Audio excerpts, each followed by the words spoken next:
আমরা বিরোধী দলে বসে এই অবমূল্যায়ন আমরা মেনে নিতে পারি না। এই জন্য তার প্রতিবাদে আমরা ওয়াকআউট করছি। মাননীয় বিরোধী গণভোট হয় নাই সংবিধান সংশোধনের জন্য, গণভোট হয়েছে সংবিধান সংস্কারের জন্য। এখন কথা হচ্ছে যে আমরা কি আন্দোলন গড়ে তুলব? নিঃসন্দেহে আন্দোলন ছাড়া আমাদের করার আর পথ কি আছে?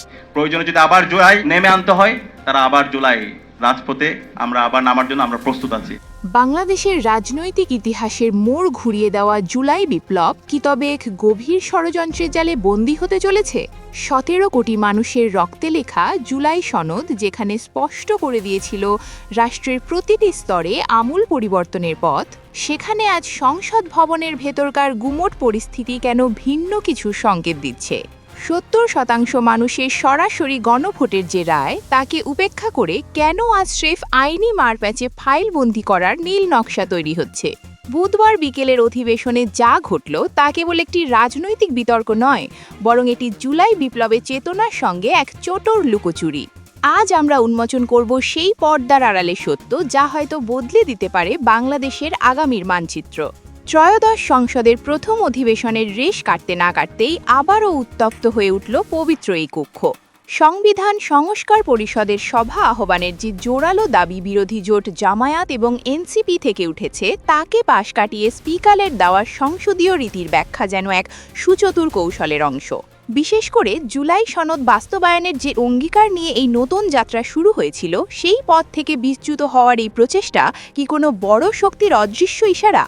পয়েন্ট অফ অর্ডারে দাঁড়িয়ে যখন বিরোধী কণ্ঠস্বর গর্জে উঠল, তখন জনগণের মনে প্রশ্ন জেগেছে, সরকার কি তবে নির্বাচনের আগের সেই সংস্কারের প্রতিশ্রুতিগুলো এখন সুবিধামতো ভুলে যেতে চাইছে? প্রশ্ন উঠেছে, জনগণ কি তবে স্রেফ ভোট দেওয়ার যন্ত্র?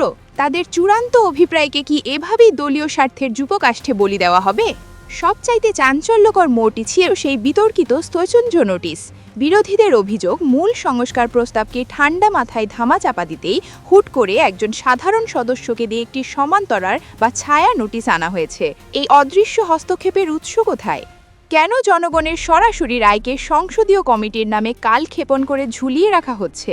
৫৩ বছরের সংসদীয় ইতিহাসে যেখানে মুলতবি প্রস্তাব গ্রহণের নজির নেই বললেই চলে, সেখানে আজ ডেপুটি স্পিকারের সভাপতিত্বে এই প্রস্তাব গ্রহণ করাটাই ছিল প্রথম চমক। কিন্তু এই চমকের আড়ালে কি কোনো বিষদাঁত লুকিয়েছিল? স্পিকার হাফিজ উদ্দিন আহমদ যখন বারবার ধৈর্য ধরার অনুরোধ করছিলেন, তখন বিরোধী দলের পাল্টা যুক্তি ছিল অকাট্য। নির্বাচনের আগে যে সংস্কারের রঙিন স্বপ্ন দেখিয়ে ভোট নেওয়া হয়েছিল, আজ গদিতে বসে সেই প্রতিশ্রুতির গায়ে কালি লেপে দেওয়া কি চরম রাজনৈতিক প্রতারণা নয়? সংসদীয় গণতন্ত্রের এই অন্দরমহলে যখন বিতর্কের ঝড় বইছে, ঠিক তখনই স্বরাষ্ট্রমন্ত্রীর পক্ষ থেকে আসা একটি প্রস্তাব যেন আগুনে ঘি ঢালল। সংবিধান সংশোধন কমিটি নামক একটি বিশেষ কমিটি গঠনের প্রস্তাবকে বিরোধী নেতারা সরাসরি অপ্রাসঙ্গিক এবং জন আকাঙ্ক্ষার পরিপন্থী বলে অভিহিত করেছেন। কেন এই প্রত্যাখ্যান? অনুসন্ধানী বিশ্লেষণে দেখা যায়, যেখানে ৭০% মানুষ সরাসরি গণভোটের মাধ্যমে তাদের অভিপ্রায় ব্যক্ত করেছে, সেখানে একটি ছোট সংসদীয় কমিটির হাতে সেই ভাগ্য ছেড়ে দেওয়াকে বিরোধী দল দেখছে এক ধরনের অগণতান্ত্রিক হস্তক্ষেপ হিসাবে। তাদের মতে এটি কমিটির নামে স্রেফ প্রতারণা এবং সময় নষ্ট করা ছাড়া আর কিছুই নয়। জুলাই বিপ্লবের প্রতিটি ফোঁটা রক্তের মর্যাদা রক্ষা করতে হলে এই সংস্কার পরিষদের সভা ডাকা এখন সময়ের দাবি। নাটকের চূড়ান্ত ক্লাইম্যাক্স দেখা গেল যখন স্পিকারের অনুনয় আর অনুরোধ উপেক্ষা করে জামায়াত ও এনসিপির সদস্যরা কক্ষ ত্যাগ করলেন। করিডোরে প্রতিধ্বনিত হচ্ছিল এক অমোঘ সত্য, এটি কেবল একটি সংসদীয় প্রতিবাদ ছিল না, এটি ছিল এক চূড়ান্ত বিচ্ছেদ।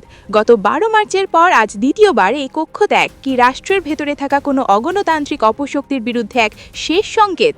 সংসদ ভবন থেকে বেরিয়েই ডক্টর শফিকুর রহমান যে ভাষায় হুঙ্কার দিলেন, তাতে স্পষ্ট যে লড়াই এখন আর শীতাতপ নিয়ন্ত্রিত কক্ষের ভেতর সীমাবদ্ধ নেই।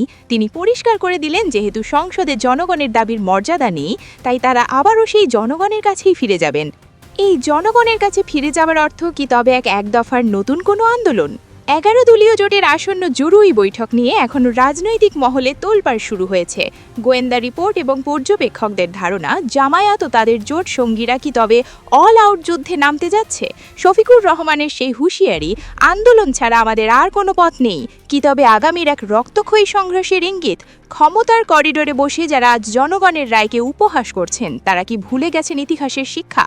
সময় কথা বলে, আর যখন জুলাই বিপ্লবের জনতা কথা বলতে শুরু করে, তখন বড় বড় সিংহাসন ও তাসের ঘরের মতো ধসে পড়ে। সংসদ ভবন থেকে রাজপথ, এই দীর্ঘ যাত্রায় জয় শেষ পর্যন্ত কার হবে তা দেখার অপেক্ষায় এখন পুরো বাংলাদেশ।